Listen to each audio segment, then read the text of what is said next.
Bismillahirrahmanirrahim. Assalamualaikum warahmatullahi wabarakatuh dan salam sejahtera. Kami daripada Jabatan Teknikal dan Fizikal Permata UiSTM dan tajuk perbincangan podcast kita pada hari ini ialah sukan. Jadi tajuk sukan ini kami telah ketengahkan dua isu utama. Isu yang pertama ialah isu gender dalam sukan dan permainan, manakala isu yang kedua pula ialah penggunaan dadah dalam sukan. Jadi sebelum kita berbincang dengan lebih mendalam bagi isu ini, saya ingin memperkenalkan terlebih dahulu ahli-ahli panel kita yang ada dalam gemik ini dan akan berkongsi idea kepada kita semua. Yang pertama kita ada saudari Anis Najwa dan yang kedua kita ada saudari Syahirah.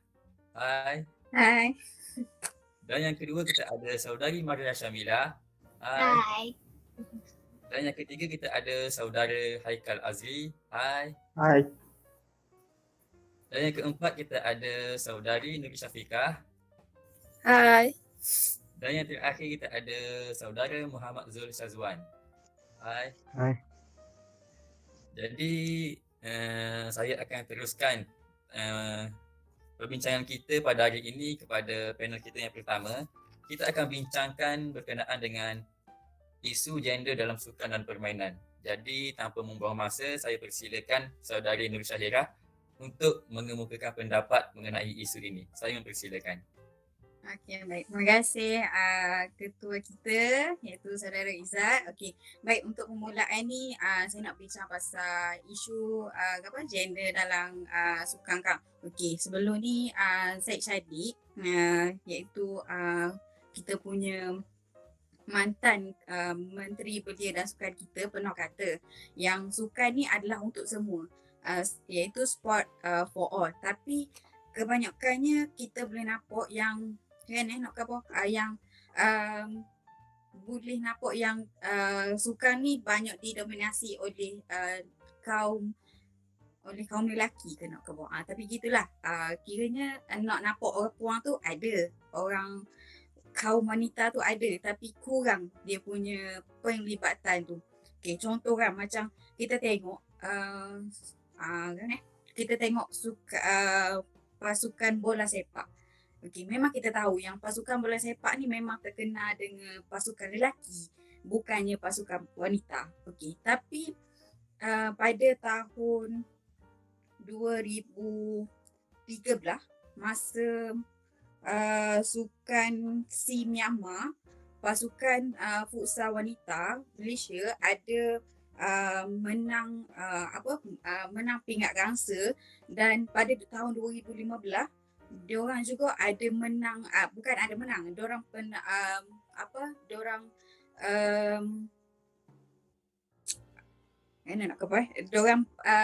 melayakkan pasukan diorang tu dalam 5 kelompok Asia terbaik dekat sukan SEA juga kalau tak silap saya. Tapi maksudnya sini pasukan futsal wanita ni nampak dia punya keberjayaan awak diorang tu lah situ. Maksud tapi benda tu dok diiktiraf sampai sekarang. Kira macam mungkin masa memula diorang menang tu okey, Malaysia iktiraf, nama diorang naik. Tapi lepas tu disebabkan macam okey, sebelum ni masa diorang menang tu diorang ada berada di bawah kendalian jurulatih Chiu Chun Yong. Okey, tapi disebabkan bila diorang ni berjaya tempatkan diri dekat 5 kelompok Asia terbaik dan diorang pernah menang pingat gangsa dekat sukan SEA Myanmar, jurulatih di bawah kendalian mereka ni ditukarkan kepada pasukan kepada pasukan futsal lelaki.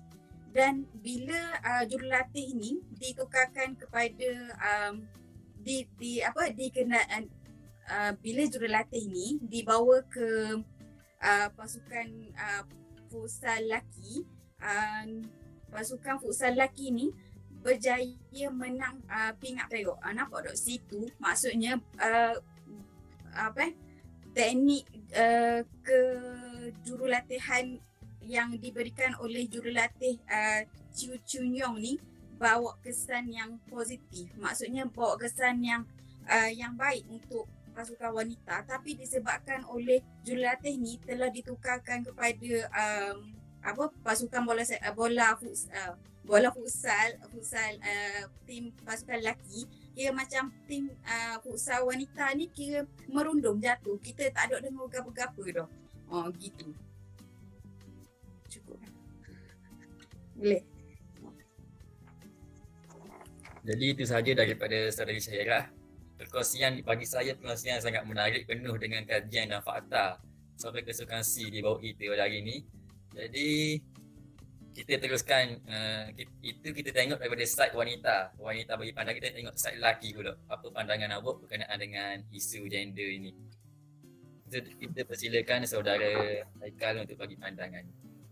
Okay, dengar tak? Itulah. Okay, saya tak ada banyak cerita pun sebab saya dah cerita tu, jadi saya nak cerita pengalaman saya lah. Masa tu lebih kurang dalam 3-2-3. Okay, lepas tu kalau kita tengok waktu PJ kan, waktu PJ dia punya hak sungguhnya lelaki. Puai duk akhir dia kelas. Ni untuk sekolah saya lah, pengalaman sekolah saya. Ayatnya masa tu sebab lelaki ni boleh main macam-macam suka. Bola sepak tu wajib lah. Lepas tu ada takraw, bola tapak, tenis, pingpong apa macam lelaki boleh main. Suka dia terhak macam badminton, pingpong. Sekolah saya lah. Jadi lah moga dua suka kan, siapa tak bosan tu. Bosan. Jadi duk main suka sama, jadi puan ni lebih memilih untuk duduk dalam kelas. Duk buat dalam kelas gitulah. Hak semua tu lelaki je lah. Gitu. Lepas tu lah disebabkan saya nampak benda ni, jadi saya beli ayat sini sebabkan benda pilih kasih ni semangat suka dalam pihak wanita ni tak boleh nak berkembang, macam terhalang gitu. Pada pandangan saya lah. Kedua saya tengok macam kota atlet. Masa tu sekolah saya ada buat pengambil atlet, tapi dia buat kota lelaki 10, puan 5 orang je. 5 orang ke 4 orang gitu je. Okay, macam lelaki tu tak apalah buat ramah, tapi puan tu dia terhad, jadi dia kena berebut lah.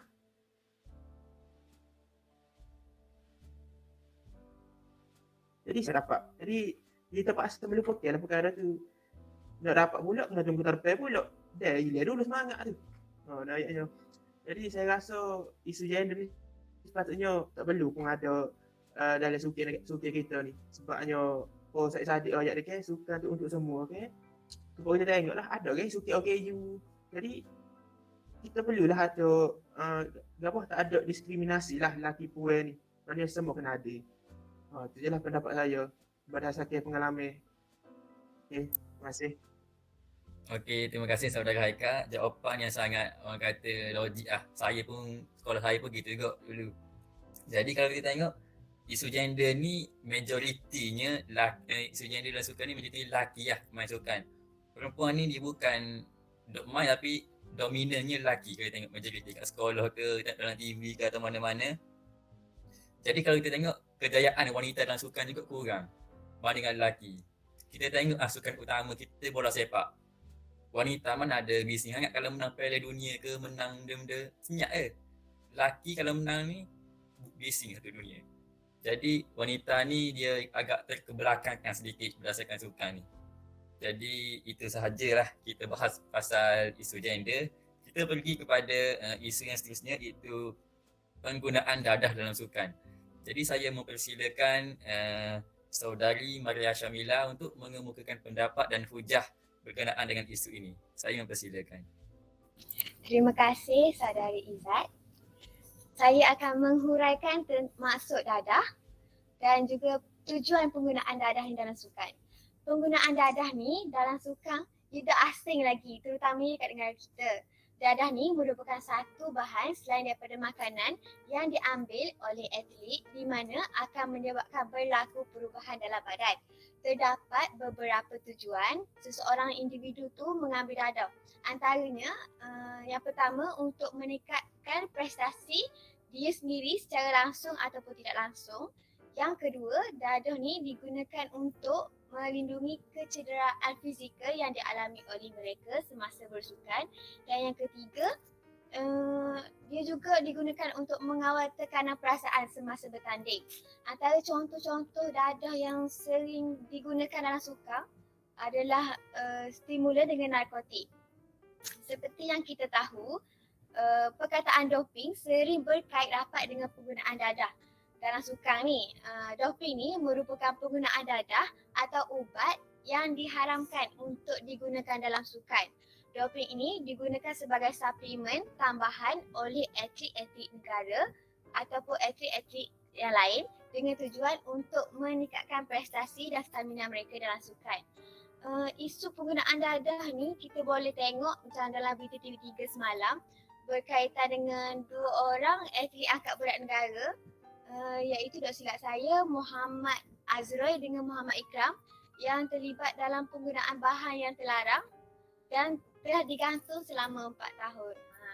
Itu adalah salah satu contoh situasi penlibatan atlet ataupun individu dalam penggunaan dadah ni. Penggunaan dadah ni ia diharamkan dalam sukan kerana ianya melibatkan beberapa isu. Terdapat 3 isu, antaranya kesihatan, etika dengan undang-undang. Daripada segi kesihatan, pengambilan dadah ni dapat meningkatkan kesan yang negatif terhadap kesihatan dia kalau nak guna dengan betul. Yang kedua, daripada segi etika, dadah ni boleh menyebabkan peningkatan tahap keupayaan atlet melebihi tahap biasa. Jadi macam overdose gitu. Lepas tu yang terakhir daripada segi undang-undang, penggunaan dadah ni sendiri adalah haram dah. Lepas tu bila masuk dalam bila kita guna dadah dalam sukan ni memanglah haram, memang tak boleh guna. Sebab itulah yang haram dalam sukan. Itu cukup pendapat daripada saya. Terima kasih. Terima kasih saudari Syamila kerana banyak-banyak input yang kita dapat input baru. Saya pun baru tahu nama-nama doping tadi tu. Jadi kita pergi kepada panel kita yang seterusnya, saudara Zul Sazwan untuk memberi pendapat beliau. Persilakan. Bismillahirrahmanirrahim. Jadi pada malam ini saudara Maria Syamila sudah menerangkan banyak tentang penggunaan dadah dalam sukan. Jadi saya tak mahu ambil banyak masa. Saya akan pergi terus kepada langkah-langkah untuk kita mencegah daripada salah guna dadah dalam sukan itu ataupun dipanggil sebagai doping. Sebagai contoh, doping ini semakin membarah dalam negara kita. Sebagai contoh, dalam Persatuan Angkat Berat Malaysia, di mana ramai atlet angkat berat Malaysia yang didapati bersalah dalam doping inilah, yang di mana WADA ataupun World Anti-Doping Association sudah menggantung Persatuan Angkat Berat Malaysia kerana terdapat terlalu banyak kesalahan doping dalam sukan itu. Jadi antara langkah untuk kita mencegah daripada perkara ini berlaku adalah kita perlu mengenakan denda yang berat ataupun tinggi kepada atlet-atlet yang didapati bersalah dalam doping ini. Sebagai contoh, kita boleh mendenda mereka dengan menggantung seumur hidup kepada atlet tersebut. Bila mana perkara ini berlaku, atlet yang lain akan mengambil perkara itu sebagai suatu amaran dan mereka akan lebih berwaspada kerana mereka akan takut karier mereka musnah apabila mereka didapati bersalah dalam doping. Dengan itu, mereka tidak akan berani mencuba dan melibatkan diri dalam penggunaan dadah yang diharamkan dalam sukan ini. Jadi yang keduanya, agensi anti-doping kebangsaan juga haruslah mengenakan pemeriksaan yang ketat setiap kali sebarang kejohanan berlaku dalam negara kita. Sebarang kejohanan yang dianjurkan, agensi anti-doping kebangsaan ini haruslah mengenakan pemeriksaan yang ketat untuk memastikan tiada satu pun atlet negara kita yang menggunakan dadah yang diharamkan ataupun memastikan daripada perkara doping itu sifar di dalam negara kita. Bila agensi anti-doping ini mengenakan pemeriksaan yang ketat, maka atlet-atlet ini tidak akan berani untuk menggunakan sebarang dadah ataupun sebarang ubat yang diharamkan, kerana mereka takut akan ditangkap oleh agensi ini dan seterusnya akan melibatkan karier mereka yang akan musnah selepas itu. Jadi kita balik kepada dasarnya, pada dasar pihak-pihak tertentu seperti Kementerian Belia dan Sukan haruslah menganjurkan kempen-kempen atau ceramah untuk memberi kesedaran kepada masyarakat sebagai contoh di sekolah-sekolah menengah ataupun sekolah rendah, supaya kita dapat memberikan kesedaran awal kepada atlet-atlet sekolah terutamanya tentang bahaya, kesan dan akibat apabila kita menggunakan dadah dalam sukan. Jadi saya rasa itu saja daripada saya untuk malam ini. Terima kasih. Terima kasih kepada saudari Sazuan kerana memberi langkah-langkah untuk bagaimana kita mengatasi isu doping ini. Jadi saya serahkan kepada panel kita yang ketiga untuk isu ini. Saya persilakan saudari Syafiqah untuk mengemukakan pendapat. Persilakan. Okey, terima kasih saudari Izzat. Panjang lebar hujah daripada Maria Syamila dan Zul Syazwan hari ini. Jadi saya sambung perbincangan kita pada hari ini. Saya akan bercerita serba sedikit tentang kesan pengambilan dadah ni dalam sukan kepada atlet.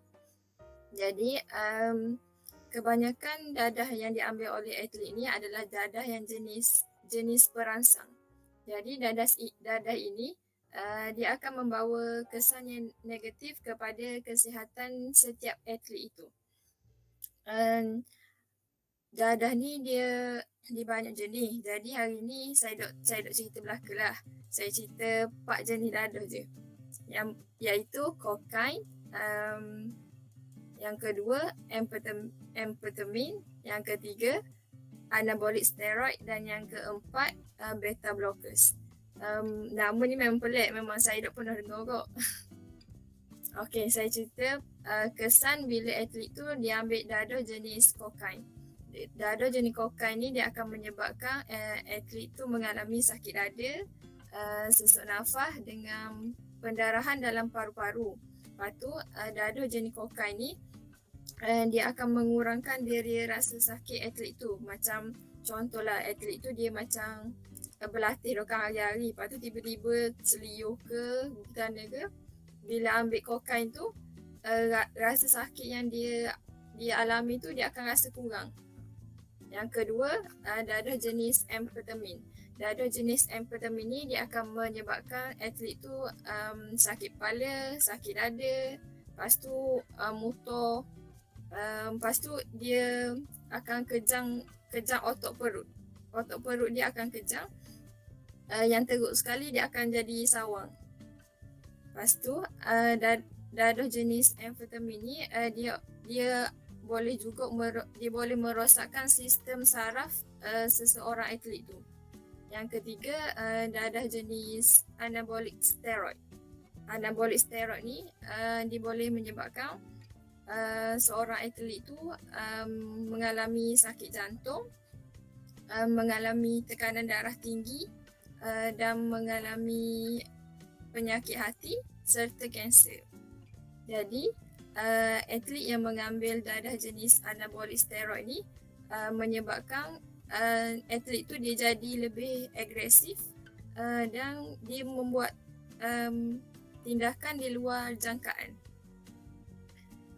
Yang keempat adalah dadah jenis beta blockers. Dadah jenis beta blockers ni dia akan mengganggu percakapan dan koordinasi anggota atlet. Jadi atlet yang mengambil dadah jenis beta blockers ni akan mengalami komplikasi penyakit jantung dan toksik dalam badan dia akan jadi lebih tinggi. Jadi dapat saya simpulkan di sini bahawa dadah ni dia memang berbahaya untuk kesihatan atlet. Jadi nasihat saya atlet tu perlu jauhkan diri daripada sebarang jenis dadah. Itu sahaja dari saya. Terima kasih kepada saudari Nur Syafiqah kerana memberitahu apa-apa jenis dadah. Kalau saya sebut sini mungkin takkan sama lah, sebab saya takkan ingat nama tu. Jadi kita berbalik kepada isu gender tadi. Saudari Anis Najwa ingin memberikan pendapat beliau, jadi saya persilakan. Okey, terima kasih saudari Izzat. Okey, tadi saya tertarik dengan pandangan daripada saudari Syahirah dan saudara Haikal berkaitan dengan diskriminasi terhadap golongan wanita dalam sukan.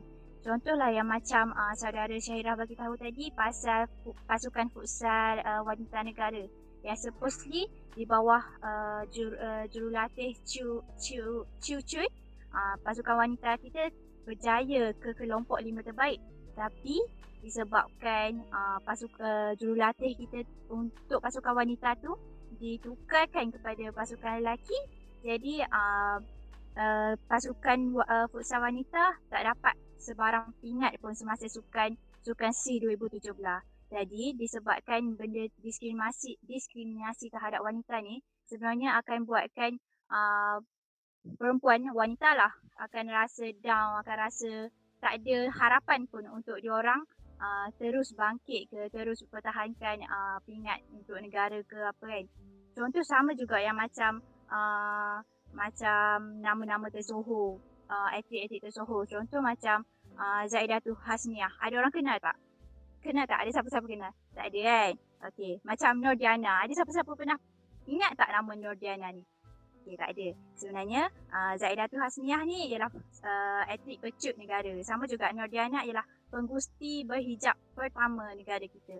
Tapi sebabkan dia orang wanita, tak ada siapa ingat pun dia. Yang dia orang ingat, atlet yang orang ingat Khairul Hafiz Jantan. Yang memang sentiasa orang ingat lah dekat bibir semua orang. Tapi nama-nama yang atlet-atlet wanita ni tak ada. Sama juga, kebanyakan wanita pun macam sebabkan ada diskriminasi tu, orang tak mahu join sangat sukan sebab daripada satu sebab diskriminasi tu sendirilah. Lepas tu satu lagi sebab gangguan. Gangguan daripada banyak segi lah. Contoh daripada gangguan seksual. Gangguan seksual terhadap sukan dalam sukan. Contohlah gangguan seksual yang diorang akan terima daripada segi fizikal, sentuh-sentuh, dari segi percakapan, bercakap bila-bila tak elok, like macam okay, kaki kau pendek untuk kau join, untuk kau berlari. Jadi kau tak boleh nak tu. Jadi daripada benda-benda tu lah akan runtuhkan semangat dia. So antara diskriminasi terhadap wanita ni akan pergi kepada banyak cabang pula. Macam gangguan. Jadi benda-benda ni akhirnya akan jatuhkan wanita punya martabat juga, and then jatuhkan semangat dia orang untuk terus bergiat aktif lah dalam sukan. Itu saja daripada saya. Terima kasih kepada saudari Anis kerana memberi banyak input-input yang menarik dan membuat analogi yang bagi saya sangat-sangat logik. Jadi isu gender ni kalau tengok, wanita kalau dia berjaya dalam sukan, menang-menang apa, media masa senyap je. Media masa tak hebohkan. Oh, dia ni juara dunia, dia ni juara gusti, boleh pergi pengikat ni. Media masa hanya senyap. Berbanding dengan lelaki berbeza. Di situ kita boleh tengok ada diskriminasi gender berlaku lah. Jadi secara realitinya pada dunia hari ini, bukan wanita ni tidak ingin untuk tampil ke depan dalam sukan, tetapi diskriminasi gender ini terlalu menonjol, menyebabkan mereka agak terkebelakangkan sedikit. Jadi berdasarkan hujah-hujah tadi, maka berakhirlah perbincangan kita pada malam ini. Saya ingin mengucapkan jutaan terima kasih kepada semua kerana sudi meluangkan masa pada malam ini, dan terima kasih juga kepada para penonton kita yang berada di Instagram dan juga YouTube kerana menonton video ini sampai habis. Jangan lupa untuk subscribe YouTube Permata USM dan follow FB dan IG Permata USM untuk kami menambahkan semangat kami untuk post input yang lebih menarik lagi. Jadi saya ada sediakan pantun sikit malam ni. Kita berpantun sikit. Jika ada jarum yang patah kulit pohon, jangan lekatkan. Jika ada kata yang salah, kami mohon untuk dimaafkan. Segala perkara yang baik datang daripada Allah, dan perkara yang buruk itu datang daripada kelemahan diri kami sendiri. Jadi itu sahaja perkongsian kami pada hari ini. Saya harap perkongsian itu memberi manfaat kepada semua. Assalamualaikum warahmatullahi wabarakatuh dan salam sejahtera kepada semua. Bye. Lambai. Bye.